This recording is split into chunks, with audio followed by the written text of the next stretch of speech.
sebagai solusi yang, BI lihat ini bisa membantu masyarakat, termasuk pemerintah mencoba, bagaimana rating dari COVID-19 tidak menyebar lewat, transaksi pembayaran, termasuk kita siap-siap masuk ke era new normal.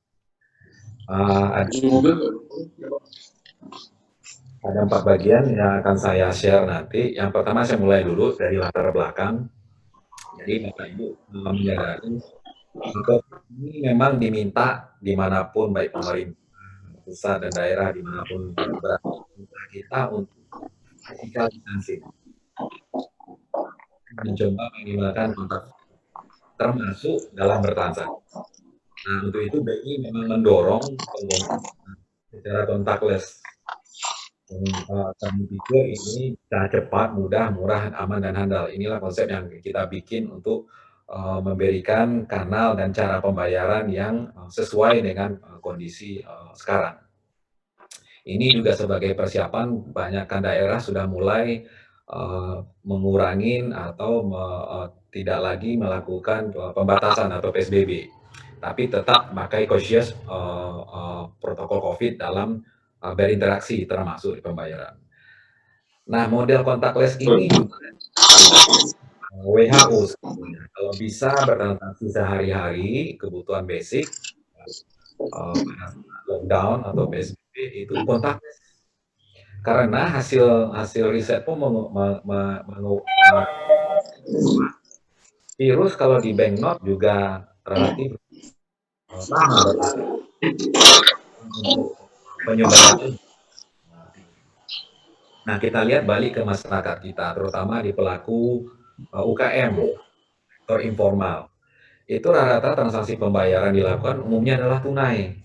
Jarang sekali menerima pembayaran secara non tunai, cash. Nah, apa sih beberapa kekurangan kalau memang kita menerima pembayaran secara tunai? Yang pertama, jadi tercampur uang pribadi dengan uang usaha. Nah, kadang-kadang kita nggak bisa ngelihat historical dari transaksinya, atau setiap sore rata-rata kan teman-teman pedagang itu melakukan pencatatan berapa sih penjualan pengeluaran. Dan terbuka penerimaan uang palsu, termasuk kalau punya karyawan tendensi uang hilang itu terjadi. Apalagi kalau di sektor mikro umumnya butuh uang kecil untuk kembalian. Karena transaksinya banyakkan tunai, sehingga tidak terhubung dengan sektor keuangan formal, baik bank ataupun non-bank. Jadi kalaupun minta kredit rata-rata pun lewat jalur informal, yang cost-nya menjadi mahal. Nah ini yang kami lihat terjadi terutama di sektor kecil dan maupun di sektor mikro. Nah ini berubah, kenapa? Seperti disampaikan Pak Edi tadi, kepemilikan HP di kita tuh besar. Walaupun ada yang masih punya HP-nya HP Nokia zaman dahulu, dikenal teman-teman, tapi penetrasi smartphone semakin tinggi dan harganya pun semakin murah. Nah inilah biangnya merubah cara kita berinteraksi, cara kita berinteraksi di ekonomi, cara kita bersosialisasi, termasuk hampir semua kegiatan kehidupan kita sehari-hari. Nah, pas era COVID ini semakin kerasa push-nya untuk merubah behavior dari tunai ke non-tunai dengan memanfaatkan smartphone tadi. Terutama di pas COVID-19 ketika kita di lockdown PSBB memang kesulitan untuk keluar rumah untuk belanja. Satu-satu jalan memang terjadi kemungkinan ya, terjadi shifting cara belanjanya secara online. Itu kejadian di kita. Bukan hanya di masyarakat kota, tapi juga di pinggiran, juga di desa, termasuk di pedagang tradisional. Jadi kita juga coba berpikir bagaimana ke depan kalau ini akan terjadi selamanya. Jadi kita harus adjust, kita harus terbuka terhadap kemungkinan baru, cara baru, dan kita coba cepat untuk mengadopsinya. Jadi kalau ada yang berharap nanti kita balik sebelum COVID, sepertinya tidak akan terjadi. Belakangan ini kita lihat peningkatan COVID semakin tinggi pasca PSBB-nya dibebaskan. Hari kemarin naiknya paling tinggi kalau nggak salah dalam beberapa bulan terakhir. Nah, lihat kami Kami, tangkap data sebelum Covid dan setelah Covid, ini yang terjadi di pelaku, di masyarakat kita. E-groceries-nya naik, jadi belanja secara digitalnya naik. Termasuk di kesehatan juga naik. Misalnya pakai aplikasi macam-macam lah yang beredar sekarang. Edukasi termasuk distance learning pun naik. Pembelian games pun naik di konten. Hanya yang turun belakangan ini kalau teman-teman ada lihat adalah Gojek dan Grab memang turun, tapi mereka lebih banyak sekarang GoSend atau ngantar barang. Nah, pemainnya digital payment-nya naik signifikan, hampir 65% dari Februari sampai ke Mei. Ini di semua lapisan masyarakat terjadi. Nah, di era Covid ini ada 3 faktor yang memang di Kementerian Kesehatan itu diperbolehkan bertransaksi, tapi dengan tetap menerapkan protokol, Covid. Yang pertama pedagang retail, karena ini untuk butuh hidup sehari-hari, ya makanan di toko kebutuhan pokok, ini diperbolehkan. Yang kedua adalah sosial keagamaan, kan banyak belakangan ini masjid, gereja, dan tempat keagamaan lain itu tutup. Sehingga cara masyarakat untuk bersedekah, memberikan sumbangan, dan macam-macam, termasuk membantu operasional dari masjid, gereja, pura, itu seperti terhambat kalau tetap dilakukan dengan tunai. Berikutnya adalah sektor kesehatan, baik itu di rumah sakit, di dokter yang praktek di rumah, di laboratori darah, di apotek, di toko obat, itu juga diperbolehkan transaksi. Nah, ini kita dukung 3 ini oleh BI bagaimana bisa membantu 3 sektor ini tetap bisa jalan dengan menerapkan protokol Covid, khususnya dari sisi aspek sistem pembayaran. Salah satunya kita kemarin turunkan biaya menjadi 0% untuk sektor mikro. Sektor mikro contoh ya di pedagang pasar tradisional, di jalan, itu kita turunkan. Jadi totali gratis. Kemudian pendaftaran bisa dilakukan secara online, tidak perlu lagi didatangin oleh penyelenggara ataupun teman-teman yang ingin menjadi merchant kris tidak perlu datang ke penyelenggara. Kita juga lakukan sosialisasi seperti saat ini secara virtual dan sosial media banyak kita pasang cara dan bagaimananya di YouTube mengenai kris ini. Kemudian kita kembangkan lagi satu fitur namanya kris TTM, tanpa tatap muka. Jadi tidak perlu ketemu si penjual, teman-teman masih bisa tetap berbelanja. Nah, apa sih kris itu?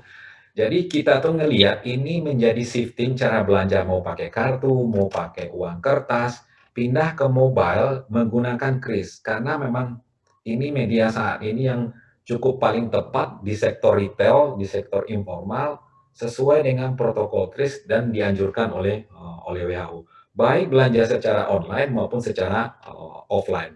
Nah, kris ini sebetulnya suatu standar sifatnya nasional. Jadi cara bayar pakai scan QR. Ini dibangun oleh Bank Indonesia bersama industri. Ada sekitar kita bikin waktu itu working group bersama Asosiasi Sistem Pembayaran, melibatkan hampir semua pemain besar di negara ini, baik bank dan non-bank. Kris ini bukan aplikasi, tapi fitur yang udah ada di mobile banking, kalau Bapak Ibu punya mobile banking, atau di mobile payment, kalau Bapak Ibu menggunakan mobile payment. Mobile payment ini biasanya yang digunakan oleh teman-teman dari non-bank. Ya, mungkin seperti Link Aja, GoPay, OVO, Dana, Shopee, Paytrend, dan lain-lain. Saat ini sudah terdaftar sekitar 39 penyelenggara. Jadi silakan dipilih baik sebagai customer atau sebagai merchant, cukup punya satu, nggak usah banyak-banyak. Dan sumber dananya bisa dari uang elektronik, itu umumnya oleh pemain non-bank seperti OVO, Dana, Link Aja, atau langsung ke tabungan kalau menggunakan mobile banking. Ada juga yang bisa di-link-kan dengan kartu debit dan kartu kredit, namanya penyelenggara menggunakan e-wallet. Biasanya nih teman-teman non-bank. Nah, kris ini tidak kita uji lebih dari setahun. Ini terjadi interkoneksi baik dari bank ke non-bank maupun antar sumber dana tadi, dari uang elektronik ke tabungan, tabungan ke uang elektronik, itu sudah terjadi. Bahkan ini potensial nanti untuk diinterkoneksikan dengan negara lain, cross border payment. Jadi kalau Bapak Ibu punya aplikasinya, kris saat ini ketika misalnya nanti datang ke negara tetangga Malaysia atau Thailand atau Filipina atau India, kita bisa gunakan aplikasi kita di situ. Termasuk ketika mereka datang ke misalnya teman-teman Malaysia datang ke sini bisa scan kris yang di Bapak Ibu. Ini bisa dilakukan. Nah, modelnya ini ada dua. Yang jelas kris itu cocok dengan protokol COVID. Yang pertama adalah kris MPM. Istilahnya saya sebagai customer yang scan krisnya yang ada di pedagang, di merchant. Yang kedua adalah kris CPM. Intinya ini adalah si pedagang yang scan krisnya kita, si customer. Nah, di Indonesia sekarang yang sudah launching dan full implementasi secara nasional itu adalah kris MPM.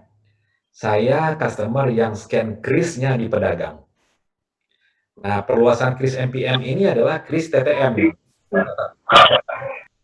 Nanti saya jelaskan sedikit mengenai kris TTM ini dan juga sudah mulai marak, ada sekitar 17 dari 39 penyelenggara yang sudah mengembangkannya.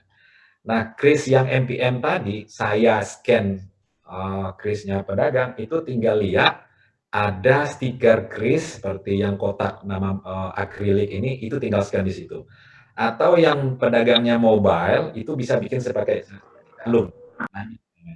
Ini cocok dengan misalnya tukang bakso keliling. Satu lagi, saya juga baru dikabarin dari Bali kemarin, pengamen. Pengamen juga udah punya kris seperti ini yang pakai lanyar ini ya, digantungkan di lehernya. Yang kedua, yang kris statis ini cocok dengan merchant tradisional, merchant mikro, informal yang kecil-kecil, yang tidak butuh banyak investasi, tinggal ditempelkan saja krisnya. Yang kedua, untuk merchant yang sedikit besar ataupun yang menengah, yang butuh alat untuk transaksi seperti contohnya chain store ya di tempatnya kita tuh banyak kan mungkin seperti Alfamart, Indomaret, Circle K, Watson. Nah, ini cocok. Dia pakainya biasanya EDC atau ada tablet atau device yang ada di kasir. Nah, modelnya. Nah, bedanya antara statis dan dinamis inilah kalau ke statis Bapak Ibu yang masukkan nominalnya. Nominal berapa yang harus dibayar itu customer yang masukin. Tapi yang model dinamis umumnya si merchant yang masukin nominalnya Bapak Ibu tinggal scan. Ada juga memang yang keluarnya dari print out EDC itu terpaksa ada juga yang kita memasukkan nominalnya. Ini model yang sudah live terjadi di Indonesia. Jadi model customer yang scan. Baik scan di stiker, di lanyar ataupun di tablet ataupun EDC. Apa ciri khasnya dari kris itu kalau dilihat model kris yang dipasang di berbagai tempat? Yang pertama ada logo krisnya. Jadi KRAS ini dibacanya kris, itu logo yang pertama, ada di pojok kiri atas. Yang kedua adalah logo GPN. Ini menggambarkan kris ini udah terjadi interkoneksi yang tadi saling terhubung. Saling terhubung berbagai pemain, berbagai sumber dana. Yang ketiga ada nama merchant yang Bapak Ibu kalau sebagai merchant pilih sendiri namanya. Ya termasuk di bawahnya tuh ada langsung nomor ID. Nah nomor ID-nya di-create secara sentralisasi di Bank Indonesia. Saat ini dilakukan oleh Peten. Ini di bawah under Asosiasi Sistem Pembayaran Indonesia. Ini fungsi ini memang kita bangun sentralisasi agar tidak terjadi berbagai macam kris terjadi di lapangan. Termasuk QR-nya sendiri itu di-create secara sentral. Jadi tidak di-create oleh teman-teman penyelenggara. Jadi biasanya teman-teman penyelenggara menyampaikan dulu data merchant-nya untuk dibuatkan krisnya oleh National Merchant Repository secara centralized. Berikutnya yang terakhir adalah nama acquirer atau nama penyelenggara yang teman-teman merchant terdaftar dan versi cetaknya itu ada di bawah sebelah kiri. Nah, disitulah logonya. Nah, untuk kris ini tidak perlu Bapak Ibu punya berbagai macam, cukup satu saja. Cukup satu saja bisa menerima pembayaran, misalnya dipasang di pematang siantar oleh teman-teman Link aja atau Sinarmas, ada ya teman-teman atau saudara atau teman yang datang ke pematang siantar misalnya dari Padang menggunakan aplikasi Bank Nagari itu bisa melakukan pembayaran. atau teman-teman dari Bali menggunakan mobile bankingnya BPD Bali, itu bisa lakukan pembayaran. Atau teman-teman dari Paytrend mampir di Permata Center bisa melakukan pembayaran. Sehingga hanya butuh satu oleh teman-teman, nggak usah banyak. Yang berikutnya adalah Kris tadi, ini kan bukan aplikasi ya, ini feature yang ada di aplikasi pembayaran atau mobile banking. Nah, bermacam-macam logo yang ada kalau dilihat bertebaran di penyelenggara. Kalau di pemain mobile payment, non-bank umumnya ada logo QR, ada tulisan scan, ada tulisan pay, atau ada tulisan bayar. Ini biasanya ada di situ.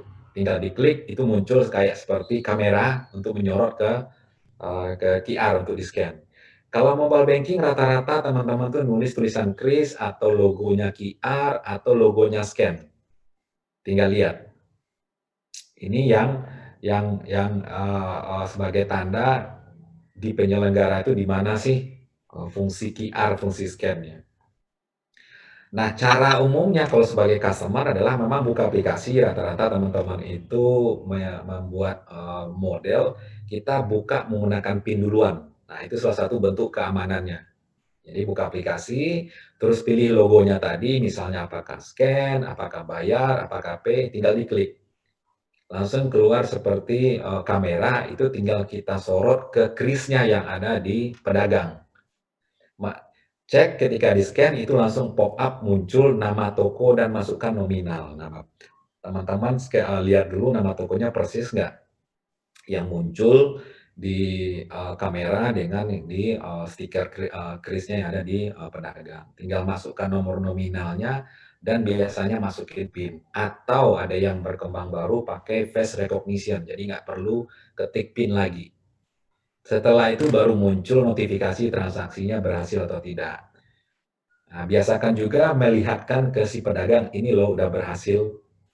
Nah, otomatis biasanya notifikasi itu juga diterima oleh pedagang bahwa transaksinya sudah berhasil atau diterima. Nah, khusus bagi penyelenggara non-bank yang umumnya pakai uang elektronik, kita butuh ada saldo. Nah, biasanya cara isinya gampang. Kalau udah punya mobile banking atau ATM, kita bisa isi di situ atau kalau pengguna GoPay ataupun Grab bisa minta tolong drivernya. Atau juga bisa isi di minimarket. Nah, ke depan kita berencana Bapak Ibu yang sebagai merchant itu juga bisa membantu customer untuk mengisi saldo. Termasuk juga itu untuk tarik uang. Biasanya ini ada fee-nya, tapi kita baru bikin planning-nya bahwa siapapun pedagang merchant kris nantinya kita akan kembangkan nambah servis baru bisa bertransaksi ambil uang maupun setor di merchant kris-nya. Jadi ini nambahin income bagi Bapak Ibu yang pengen menjadi merchant kris. Berikutnya di pedagang umumnya itu ada aplikasi. Kalau pedagang tidak punya smartphone, biasanya terimanya dalam bentuk notifikasi. Dan sekali periode tertentu, seminggu atau sebulan dikirimkan historical transaksinya oleh penyelenggara. Nah, aplikasi merchant ini Bapak Ibu bisa lihat historical seminggu lalu, hari ini, hari sebelumnya, bahkan ke depan nanti akan juga muncul feature di dalamnya bisa minta pinjaman. Ini sedang dikembangkan oleh teman-teman ke depan. Jadi biasanya yang bisa minta pinjaman itu yang banyak transaksinya secara non tunai berarti ke-record. Itu peluang untuk dibuka aplikasi untuk bisa minta pinjamannya semakin besar. Nah, kris ini kita akan terapkan di hampir semua segmen UMKM, baik yang mikro sampai yang besar. Untuk yang mikro, ini banyak diminta oleh teman-teman seperti di pasar tradisional, di kementerian koperasi, banyak diminta. Ini yang memang kita bersama industri tekankan masuk ke market mikro, termasuk juga market kecil. Nah, ini cocoknya memang pakai stiker atau lanyard tadi. Sementara usaha menengah besar juga kita lebih arahkan nanti pakai kris model CPM. Per 1 Juni kemarin kita lagi coba pilotkan model kris yang si merchant scan. Itu kalau secara nasional outletnya baru kita coba di McDonald dan Kentucky Fried Chicken. termasuk di hypermart itu udah bisa coba juga model CPM ini. Jadi kita belum launching secara nasional, kita lagi tesin aja masalah apa sebetulnya yang menjadi isu ketika akan kita terapkan model CPM ini. Nah, industri bersama BI kita sepakat untuk dulu memfokuskan penerapan kris ini di domestik duluan. Paralel kami sudah siapin juga untuk cross border tadi. Negara lain datang ke kita, penduduknya sebagai turis, atau kita juga datang ke negara lain. Contohnya turis Cina ataupun turis dari Malaysia, yang kita tarikkan saat ini baru negara-negara di Asia. Yang ketiga, kita berharap nanti ke depan siapa yang mau umroh maupun haji bisa menggunakan aplikasi kris-nya untuk berbelanja di Arab Saudi. Ini planning kita yang ketiga untuk pengembangan kris. Nah, apa sih manfaat kris? Yang pertama bagi pengguna, kita sebagai pengguna. Kita ngikut kekinian lah, ya karena memang trennya seperti itu. Karena seperti disampaikan Pak Edi, generasi milenial kita cukup besar. Inilah captive market yang kita tangkap, hampir 60%. Kedua, transaksinya cepat. Berikutnya pengeluarannya langsung tercatat, Bapak. Si customer bisa melihat historical transaksi yang terjadi. Ini digunakan di aplikasi penyelenggara yang sudah diizinkan oleh BI. Kemudian efisien karena kita tidak perlu menerima uang kembalian dan bebas biaya bagi si customer. Satu yang paling penting terakhir adalah higienis karena tidak ada touch sama sekali dengan instrumen pembayaran. Nah, mari kita lihat bagi si merchant atau pedagang. Tadi kita ngikut tren yang terjadi di customer. Jadi potensi kita untuk penjualan bisa meningkat karena bisa menerima berbagai jenis pembayaran. Cash bisa kita terima, non cash pun bisa kita terima. Dan ini juga higienis sesuai dengan protokol COVID. Berikutnya adalah transaksi langsung tercatat dan masuk ke rekening. Jadi tidak usah pusing lagi memisahkan antara uang personal dengan uang bisnis. Hilanglah risiko pencurian oleh kasir, termasuk penerimaan uang palsu. Termasuk juga tidak pusing mencari duit kembalian. Ini salah satu kelebihannya. Yang lebih penting lagi adalah kita terbangun kredit profile secara tidak sengaja. Karena historical transaksi kita tercatat oleh penyelenggara. Jadi kemudahan bagi kita untuk nanti misalnya jadi dibuka feature untuk minta kredit. Dan tentunya saat ini murah dan bebas biaya. Nah, manfaat-manfaat seperti ini memang tidak bisa dimonetize. Lebih jauh banyak manfaatnya dibanding biaya yang dikeluarkan. Hanya butuh Bapak Ibu menginformasikan ke si penyelenggara, bayar dong pakai kris, saya udah bisa terima. Hanya itu minta tolong dibantu diinformasikan ke si customer-nya kita. Sehingga kita bisa menerapkan protokol COVID ketika berbelanja di area usahanya kita. Nah, saat ini ada 38, saya sebetulnya 39, kita belum tambahin satu lagi penyelenggara. Mudah-mudahan segera nanti juga Bank Sumut, semua BPD, semua penyelenggara bank bisa menerapkan. Jadi semakin kebukalah opsi ini pembayaran bagi pedagang. Dengan jumlah ada 38 ini, kira-kira jumlah customer yang bisa bayar pakai kris itu udah puluhan juta. Mungkin bisa 75 juta sampai 100 juta. Udah bisa melakukan pembayaran menggunakan kris. Jadi terbuka besar captive market dari sisi customer yang Bapak Ibu bisa memanfaatkan. Nah, jumlah merchantnya ada berapa? Saat ini sudah mencapai 3,8 juta di seluruh provinsi, di 480 lebih kota kabupaten, termasuk di berbagai pulau. Sudah terdapat merchant kris. Paling banyak di mana? Hampir sekitar 80% itu di merchant mikro dan kecil. Merchant mikronya 2,6 juta. Berapa yang di Sumatera Utara? Sumatera Utara sudah mencapai 157.000. Pematang Siantar nomor 3, ada sekitar naik di 4.866. Ini posisi terakhir di wilayah kerja Pematang Siantar. Mudah-mudahan ini segera naik paralel dengan jumlah merchant mikro kecil, jumlah merchant krisnya juga seimbang. Ini contoh-contoh